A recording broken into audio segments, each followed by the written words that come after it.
और रूस यूक्रेन युद्ध पर ट्रंप ने बड़ा बयान दिया है। वॉर जोन में ज़ेलेंस्की को ट्रंप से बड़ी उम्मीद है, युद्ध खत्म करवा सकते हैं डोनाल्ड ट्रंप, ये कहा गया है। तो रूस यूक्रेन युद्ध पर ट्रंप ने बड़ा बयान दिया है। ट्रंप ने कहा है कि युद्ध खत्म करवाया जा सकता है। वॉर जोन में ज़ेलेंस्की को ट्रंप से बड़ी उम्मीद है, युद्ध खत्म करवा सकते हैं डोनाल्ड ट्रंप, ये कहना है ज़ेलेंस्की का। शांति वार्ता को लेकर ज़ेलेंस्की ने ये बड़ा बयान दिया है। जनवरी के आखिर में बातचीत हो सकती है, कहा है ज़ेलेंस्की ने। युद्ध खत्म होने को लेकर बातचीत मुमकिन है। 25 जनवरी को ये बातचीत हो सकती है, कहना है ज़ेलेंस्की का। तो जल्द ही बातचीत होगी, जनवरी के अंत तक ये बातचीत हो सकती है। 25 जनवरी को ये बातचीत हो सकती है, ज़ेलेंस्की ने कहा। और युद्ध को खत्म कराने की क्षमता रखते हैं अमेरिका के राष्ट्रपति डोनाल्ड ट्रंप, ये उम्मीद भी उन्होंने जाहिर की है। तो क्या 20 जनवरी को राष्ट्रपति पद को औपचारिक रूप से संभालने के बाद डोनाल्ड ट्रंप क्या सबसे पहले और बड़ा काम यही करने वाले हैं? अब ना मिट्टी की जरूरत है, ना ही ज्यादा जगह की। ज्यादा मुनाफा पाना है तो शुरू करें हाइड्रोपोनिक फार्मिंग। ज्यादा जानकारी के लिए अभी डाउनलोड करें फ्रीडम ऐप।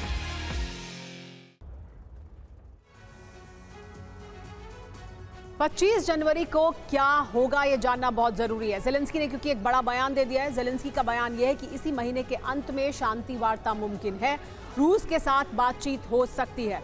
शांति वार्ता पर बातचीत होगी। 25 जनवरी को रूस और यूक्रेन में ये बातचीत मुमकिन है। सबसे पहले ट्रंप के साथ बातचीत होगी और फिर रूस के साथ संभावित है बातचीत। बड़ी बात यह है कि 20 जनवरी को ट्रंप राष्ट्रपति की शपथ लेंगे। शपथ के बाद रूस यूक्रेन में बातचीत मुमकिन है, यानी जैसे ही वो शपथ लेंगे उसके फौरन बाद, उसके कुछ ही दिन बाद, यानी 25 जनवरी तक ये बातचीत संभव है कि शांति वार्ता को लेकर बातचीत हो। फरवरी 2022 में रूस ने यूक्रेन के खिलाफ युद्ध शुरू किया था। उस वक्त यूक्रेन के डिफेंस को देखकर दुनिया चौंक गई थी, जिसके बाद से ही पुतिन यूक्रेन को अमेरिकी हथियार मिलने का दावा करते आ रहे हैं। लेकिन अब इस बात को खुद अमेरिका ने कबूल किया है। दरअसल अमेरिका ने माना है कि 2021 में ही उसने यूक्रेन को हथियारों की सप्लाई शुरू कर दी थी, यानी जंग के पहले से ही अमेरिका यूक्रेन को हथियार दे रहा था। ऐसे में सवाल यह है कि क्या वाकई यूक्रेन में जंग भड़काने के पीछे अमेरिका का हाथ है? क्या इस युद्ध की रूपरेखा जो बाइडेन ने साल 2021 में खींच दी थी? इस रिपोर्ट में आप भी देखिए। तारीख सितंबर 2021, जगह वॉशिंगटन, अमेरिका। राष्ट्रपति बनने के बाद व्लादिमीर ज़ेलेंस्की दूसरी बार अमेरिका पहुंचे थे।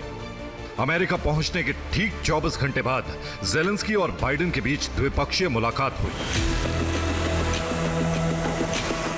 तब इसे महज रूस के खिलाफ एक औपचारिक मुलाकात माना गया था। लेकिन इसी मुलाकात के दौरान जो बाइडेन ने रूस के खिलाफ लंबे युद्ध की व्यूह रचना कर दी थी।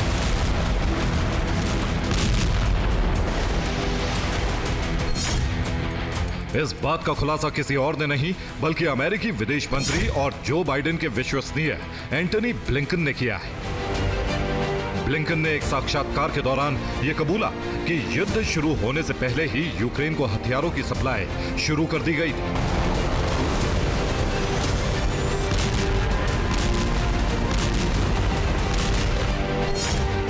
ब्लिंकन ने माना है कि अमेरिका ने सितंबर 2021 में यूक्रेन को हथियारों की आपूर्ति शुरू कर दी थी। दिसंबर 2021 में एयर डिफेंस सिस्टम भेजने की योजना बन चुकी थी। युद्ध से पहले जेवलिन और स्ट्रिंगर मिसाइलों का पहला जखीरा यूक्रेन भेज दिया गया था। Because we saw it coming, we were able to make sure that not only were we prepared and allies and partners were prepared, but that the Ukraine was prepared.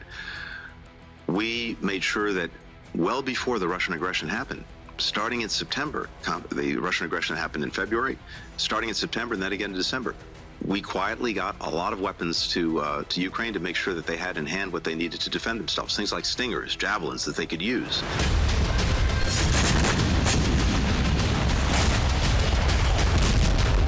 यही वजह है कि यूक्रेन बेखौफ होकर रूस के विरुद्ध युद्ध में उतर गया और आज तक जंग लड़ता आ रहा है।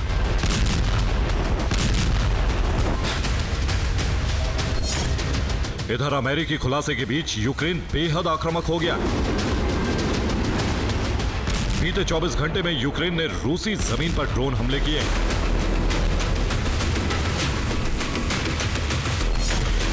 यूक्रेन ने रूस के 5 शहरों पर 62 ड्रोन अटैक किए। बेलगोरोद में यूक्रेन ने 37 ड्रोन अटैक किए, जबकि ब्रियांस्क पर 20 ड्रोन दागे। वोरोनिश पर 2 ड्रोन हमले किए इसके अलावा लेनिनग्राद पर एक ड्रोन हमला किया और रोस्तोव पर 2 ड्रोन दागे।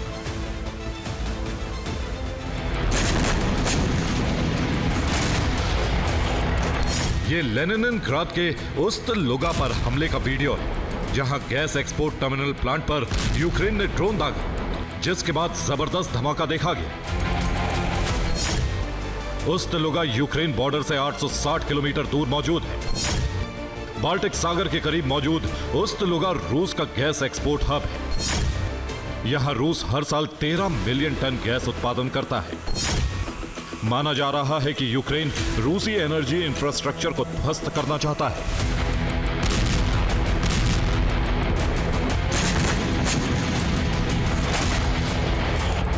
उस्त-लुगा से पहले यूक्रेन ने रोस्तोव में बड़े हमले किए, जिसके बाद जबरदस्त धमाके देखे गए। दावा है कि यूक्रेन ने यहां रूस के मिलेरोवो मिलिट्री एयरबेस को टारगेट किया है। हालांकि एयरबेस पर कितना नुकसान हुआ है, इसे लेकर अब तक कोई रिपोर्ट सामने नहीं आई है।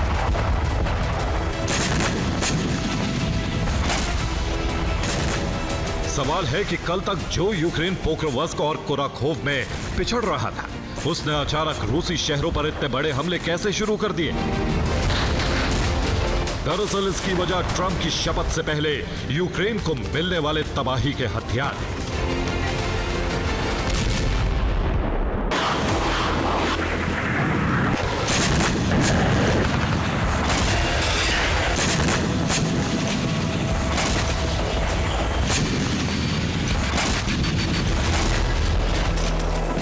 यूक्रेन न सिर्फ लंबी जंग के लिए हथियार जुटा रहा है, बल्कि उसने विदेशी लड़ाकों की भर्ती भी शुरू कर दी है।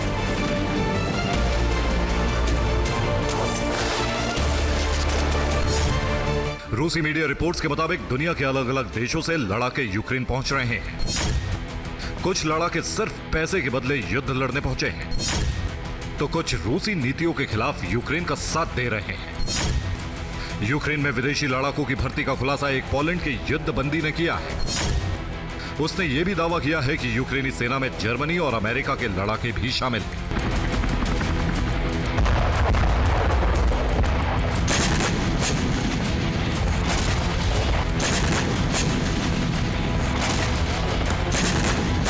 साफ है, जो बाइडेन ने युद्ध से पहले ही यूक्रेनी गोदामों को बारूद से भर दिया था और अब जाने से पहले भी यूक्रेन को मजबूत कर रहे हैं।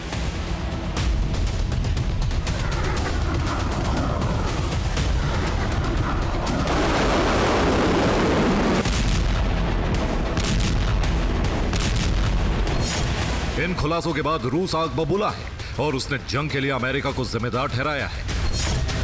रूसी विदेश मंत्रालय की प्रवक्ता मारिया ज़ाखारोवा ने अपने बयान में कहा, रूस कई सालों से इस पर बात कर रहा है। यह सब अमेरिका और नाटो का षड्यंत्र है। हमारी कोशिश सिर्फ यूक्रेन को मुक्त कराना है, ताकि हमारे देश की सुरक्षा सुनिश्चित की जा सके।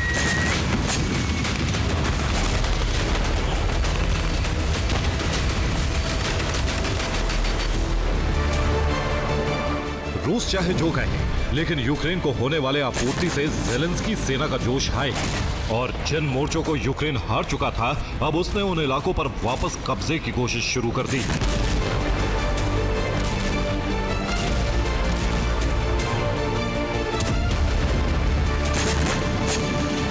ये डोनेत्स्क के कुराखोव की तस्वीरें हैं, जहां ज़ेलेंस्की सेना ने कई रूसी टैंकों को तबाह कर दिया। 1 जनवरी को यहां रूस का कब्जा हो गया था। दावा है कि यूक्रेन सेना ने कुराखोव से रूस को खदेड़ना शुरू कर दिया। खार्किव में यूक्रेन ने रूसी मिलिट्री ऑयल डिपो पर बड़ा हमला किया है। दावा है कि हमले में ऑयल डिपो का एक बड़ा हिस्सा जलकर खाक हो गया। यह वीडियो खार्किव का है, जहां यूक्रेन सैनिक ट्रेंच में रूसी सैनिकों को मौत के घाट उतारते नजर।